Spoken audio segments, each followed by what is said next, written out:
Media-media berbahasa Ibrani memprotes kesepakatan penetapan batas laut Israel dengan Lebanon dan memperingatkan drone-drone Hizbullah segera menyerang dan mengubah Israel menjadi Ukraina kedua. Dikutip stasiun televisi Al-Mayadin pada Selasa kemarin, media-media Zionis melaporkan drone-drone Hizbullah akan ditempatkan dan digunakan untuk menghadapi militer Israel sebagaimana yang dilakukan Rusia di Ukraina.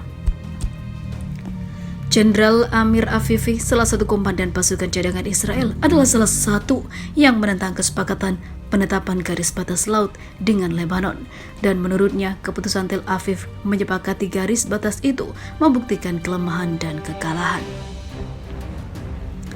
Kita di sini menyaksikan sebuah peristiwa bersejarah, berbahaya yang di dalamnya Hizbullah mengancam kita, dan di sisi lain kita sangat terburu-buru mengubah sikap yang diambil sebelum pemilu Lebanon, ujarnya. Seperti diketahui pada hari Selasa, Perdana Menteri rezim Zionis Yair Lapid mengumumkan menerima draft akhir mediator Amerika Serikat terkait penetapan garis batas laut dengan Lebanon dan menyatakan kepuasan Tel Aviv. Namun hal itu berbalik arah dengan kondisi sebenarnya. Hizbullah siap menyerang jika sampai Israel melakukan aksi yang telah disepakati dengan Amerika itu. Bukan hanya peringatan, namun Hizbullah benar-benar akan melakukan penembakan ataupun penyerangan yang tidak terduga. Dan drone-drone Hizbullah mulai gentayangan di langit Israel. Hizbullah semakin di depan, sistem rudal Iron Dome Israel gagal tembak drone Hizbullah lagi. Sistem rudal Iron Dome gagal menembak jatuh drone milik Hizbullah yang menerobos masuk Israel. Drone tersebut berhasil kembali ke wilayah Lebanon. Sirene peringatan merah terdengar di daerah Galilea Utara, Lembah Yordan, dan dataran tinggi Golan Selatan pada Jumat pagi setelah sebuah kendaraan udara tak berawak menyeberang ke Israel dari Lebanon.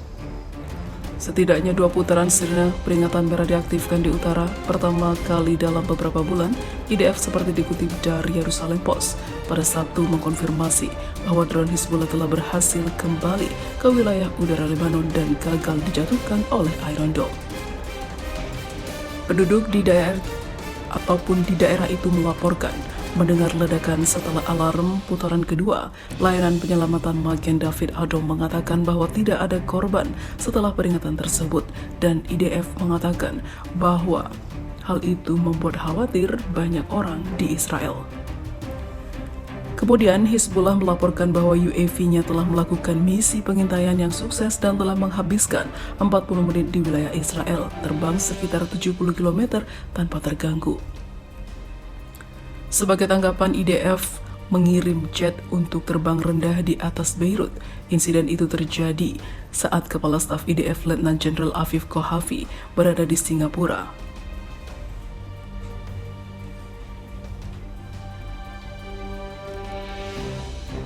Seperti diketahui, tugasnya di Israel digantikan oleh Wakil Kepala Stafnya Mayor Jenderal Herzi Halevi. IDF saat itu menembak jatuh sebuah pesawat tak berawak. Namun saat ini, IDF tidak lagi bisa menggagalkan aksi Hizbullah dan drone yang diterbangkan oleh Hizbullah gagal dijatuhkan oleh Iron Dome.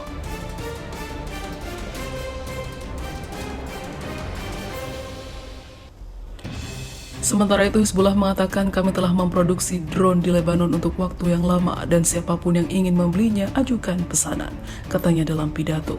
Kelompok Hizbullah diketahui memiliki banyak senjata canggih tersembunyi untuk melawan kekejaman Zionis Israel dan juga kebusukan dan keserakahannya.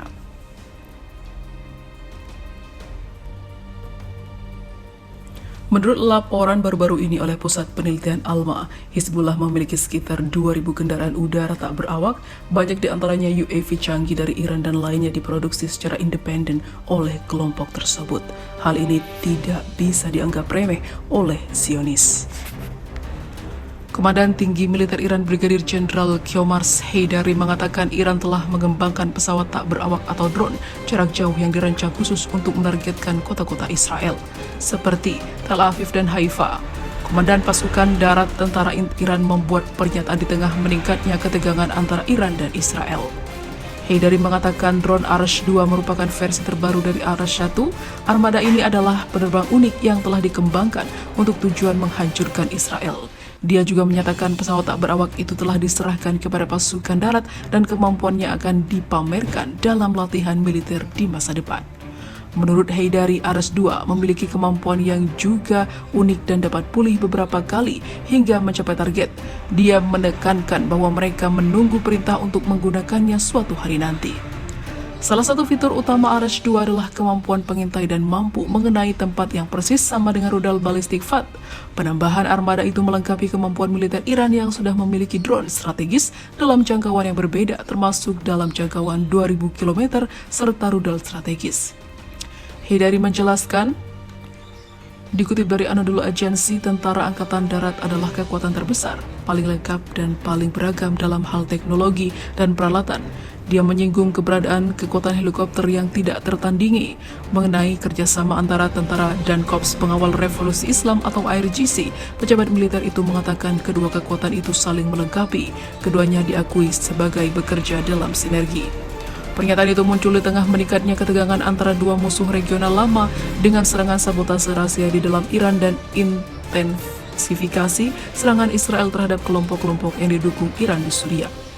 Teheran juga menyalahkan Tel Aviv karena mengganggu negosiasi yang sedang berlangsung antara negara itu dengan Washington, Amerika Serikat, yang dimediasi oleh Uni Eropa saat ini mencoba menghidupkan kembali kesepakatan nuklir 2015. Perdana Menteri Israel Yair Lapid pada akhir pekan lalu berterima kasih kepada Prancis, Inggris, dan Jerman atas ketegasan kepada Iran. Kekuatan Eropa itu menyalahkan Iran karena membahayakan pembicaraan. Namun Iran tidak berhenti untuk menciptakan drone nuklirnya dan tetap menyerang musuh bebuyutannya.